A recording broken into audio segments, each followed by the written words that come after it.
So what if I told you there's this concept, right, from complex systems, from math even, these things called fractals? Oh yeah, those fascinating patterns where the Yeah, same shape just keeps repeating, smaller and smaller. exactly. And what if that concept, that idea, actually holds a powerful key for understanding how businesses handle complexity, like today? Hmm. Okay.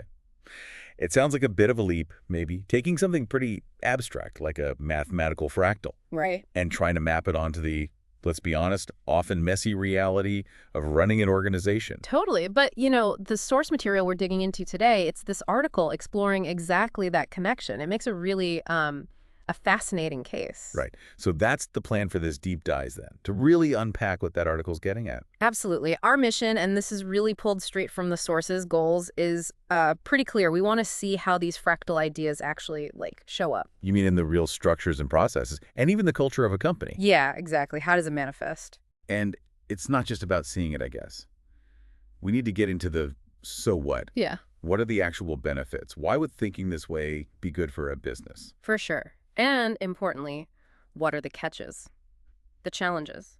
Because it can't be all smooth sailing. No, never is. And crucially, we're after the practical angle. Like, how could you actually use this fractal thinking, when you're designing an org chart or setting up operations or even figuring out strategy? Okay, so finding concrete examples. The source mentions this auto-similarity idea. Yes. Pinpointing that and then kind of building a framework, linking it to things businesses care about: efficiency, being agile. And maybe even offering some solid advice for leaders based on all that. Exactly. So think of this whole conversation as maybe a shortcut to help you get a handle on this, pretty innovative way of looking at things. Sounds good. We'll pull out the key threads from the source, try to paint a clear picture of what seeing a business through that fractal lens actually means. All right, let's get into it then. Let's do it. Okay, so foundational idea first, this auto-similarity. What does the source actually mean by that when we're talking organizations, not just, pretty math pictures? Well, the core idea, and it's pretty cool, is that you can find similar kinds of patterns, similar structures, Yeah. repeating themselves, but at different sizes, different scales, within the same company. So, if you zoom in on one part of a fractal pattern, you see a smaller version of the whole thing. Exactly that. The source suggests if you look closely at, say, a single business unit, or maybe even just a team, Uh-huh. you might see it mirroring the way the larger organization is set up, just, scaled down. Okay, so it's not just a handy metaphor then. It's suggesting that something that works well on a small scale, like a method a single team uses. Yeah. That same method could potentially be, copied and scaled up effectively across a much bigger chunk of the company, maybe even the whole thing. Precisely. And the source points to a few key areas where this repetition, this auto-similarity, really shows up and it has an impact. First big one, organizational structure. Right, the org chart stuff. So this is where you might see individual teams or maybe departments or even a regional branch. Yeah. Kind of replicating the basic setup and the functions of the levels above them, only smaller. That's the idea. Imagine a company, right, where each local office isn't just, I don't know, a sales outpost. Maybe it has its own little marketing function, its own mini finance person, a local operations lead. Ah, okay. Like a tiny self-contained version of the main headquarters structure. Exactly, the condensed version. And the argument in the source is that designing things this way inherently builds in autonomy and agility. Right, because decisions can happen faster, closer to where the actual problem or customer is. Yeah, because that local unit, it has the necessary pieces embedded right there. Less need to constantly run things up the flagpole. It's like giving those smaller parts the tools they need to act more independently, but still, connected to the whole. And this logic, it goes beyond just who reports to whom. The source also highlights how internal processes and procedures can have this fractal quality too. So you mean if one team figures out a really smart way to manage a project or handle customer complaints, Or even onboard new people, yeah. that specific method could become like a standard template, one that gets reused by other similar teams across the company. Yes, exactly. And think about how powerful that becomes for efficiency and consistency, especially as the company grows. Yeah, you're not constantly reinventing the wheel in every corner of the business. Right. New teams can adopt stuff that's already proven to work. Right. And importantly, it sets up this natural path for continuous improvement refine the process in one spot. And that improvement can spread easily because the underlying template is shared. Makes sense. Okay, so we've got structure, we've got processes, but the source suggests this auto-similarity thing goes even, well, deeper into the fuzzier stuff, like company culture. Ah, how does that work? Well, the idea is that the organizational culture, Yeah. the core values, the mission, just how people generally operate and make decisions, it shouldn't just be words on a poster. It should actually permeate, kind of reproduce itself in the day-to-day behaviors and norms and the general vibe of every single unit, no matter how small that unit is. So the way a tiny 5-person project team works together, its own little microculture, that should feel like a genuine slice, a small fractal piece of the overall company culture. That's the concept. And this is really critical for maintaining coherence and cohesion. Ah, so even if you decentralize power and give teams lots of autonomy, That shared cultural DNA, that repeated pattern of how we do things here, helps make sure everyone is ultimately pulling in roughly the same direction. It strengthens the sense of shared identity. okay, that's pretty interesting. And that leads us to another area where this fractal idea seems really beneficial: innovation and learning. Yeah, this is where looking at the organization as this collection of sort of similar but somewhat independent units really pays off, according to the source. It naturally encourages small-scale experimentation, meaning a new idea, maybe a different way to approach a task, or a proposed change to a process. It can be tried out within just one team or one unit. Without putting the whole company at risk if it doesn't pan out. Exactly. You sandbox the experiment. And if that experiment is a success, Then, because other units have similar structures or similar processes, that successful innovation can be identified quickly and, crucially, replicated elsewhere much more easily.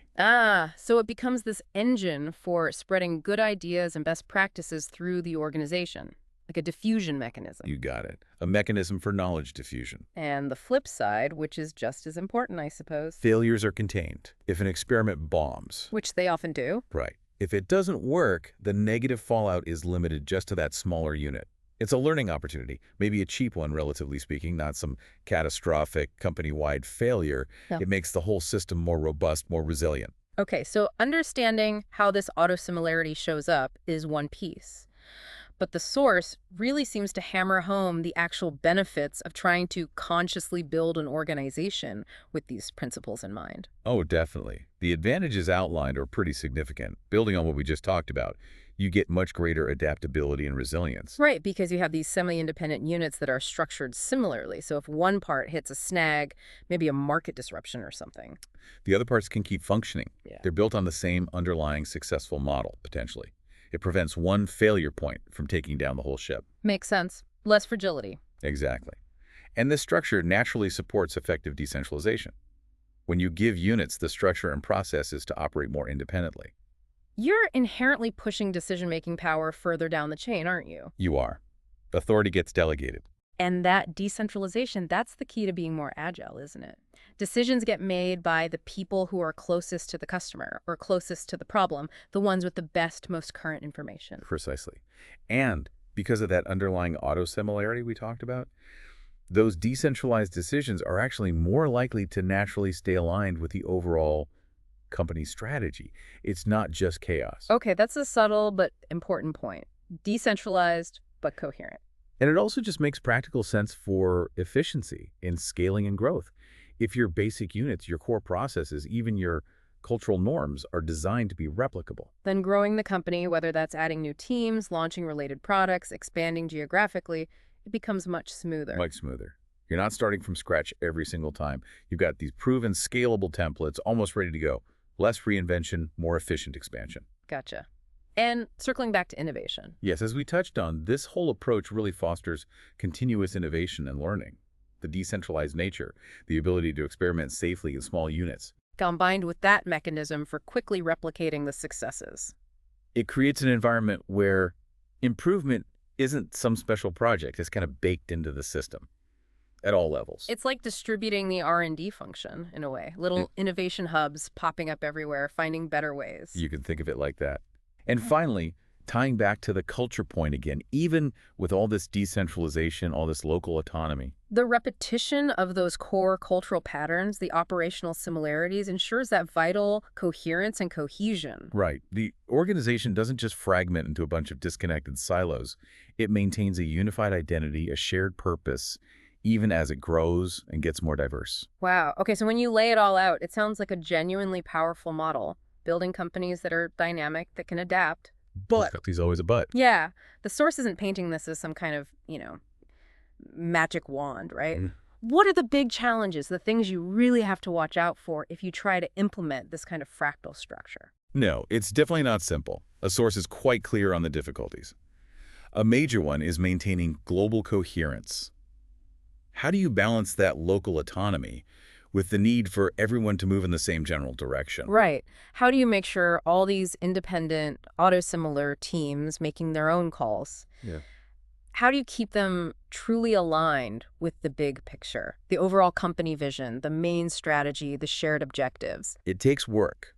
It means having incredibly robust communication systems in place, really clear strategic frameworks that act as guide rails for those local decisions, and effective ways to share information and coordinate across the units. Without just recreating a different kind of bureaucracy. Exactly, without becoming slow and cumbersome again. It's a very delicate balancing act. Okay, that makes sense. And then there's the practical risk you mentioned earlier, inefficient duplication. Oh, absolutely critical. The goal is replicating value-adding stuff, right? Structures, processes that work. But the danger is you just end up copying everything. Yes. You have to actively guard against duplicating non-value-adding overhead, redundant admin functions, unnecessary layers of management popping up in every single unit. That just creates waste and inefficiency, defeating the whole purpose. So you need a really clear strategy for what should be copied and decentralized versus what needs to stay centralized or be handled as an efficient shared service. Precisely. Careful design is key there. And finally, this kind of model, it seems like it puts a lot more pressure on leadership, but maybe not just at the very top. That's a huge point the source makes. You need competent leaders developed at multiple levels. Because decision-making power is spread out. Right. In a fractal organization, you can't just rely on a few strong executives running everything. Yeah. You need capable people leading those autonomous units, people who can make smart decisions that align with the bigger picture, who can foster that innovation within their own team or department. So it demands a real commitment to identifying and developing leadership talent throughout the entire company hierarchy, not just grooming the next CEO. Absolutely. It's a much broader leadership requirement. Okay. Wow. That really paints a comprehensive picture, looking at an organization through this fractal lens. It really does offer a powerful, maybe different way to think about designing and managing these inherently complex systems we call businesses. It's a potential shift away from, purely top-down command and control. Towards building systems that have adaptability, efficiency, and that resilience kind of baked right into their fundamental structure, like those self-similar patterns in nature. Yeah, exactly. It frames the organization less as one big, rigid machine. And more like a dynamic ecosystem. Yeah. A network of interconnected yet partly independent units that look kind of similar. Units that can learn and adapt locally, but still maintain that crucial connection and coherence with the whole. It feels like a compelling framework, especially for thinking about how companies can maybe be better set up to handle the sheer speed of change and uncertainty we see in the business world today. I think so. Right. It tackles that complexity head on.